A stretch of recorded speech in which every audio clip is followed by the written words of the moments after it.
नमस्कार, यहाँहरु सम्पूर्णलाई हार्दिक स्वागत छ।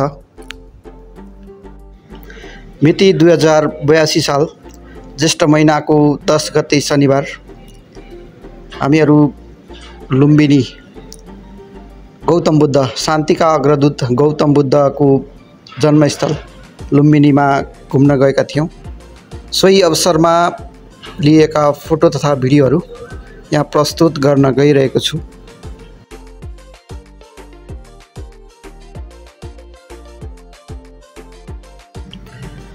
जेठ महिनाको पारिलो घाम, तराईको क्षेत्र एकदमै गर्मी छ, तर हिमांशु र सुदीक्षा दुवै जनाको लागि यो लुम्बिनी भ्रमण पहिलो हो। त्यसैले उनीहरू चाखपूर्वक घुमिरहेका छन्। लुम्बिनी कस्तो छ, कस्तो रहेछ भनेर एकदमै रमाइलो मानी घुमिरहेका छन्।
लुम्बिनी भ्रमणकै सिलसिलामा अद्भुत दृश्य देखा परेको छ।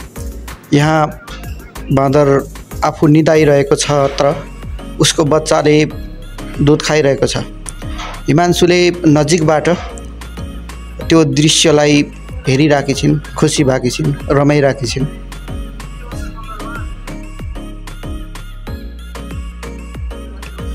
लुम्बिनी आफैमा असाध्यै राम्रो छ र यसको क्षेत्रफल पनि लुम्बिनीको क्षेत्रफल पनि अलि फराकिलो नै छ, अलि धेरै नै छ। तर गर्मी, यो जेठ महिनाको गर्मीको कारणले गर्दा हामी सबै क्षेत्रहरू घुम्न सकेनौं। त्यसैले हामीहरू त्यहाँबाट फर्किने अवस्था बन्यो गर्मीको कारणले। सोही अवसरमा लिएका फोटाहरू अब हेर्न सकिनेछ। हेर्नुहोला।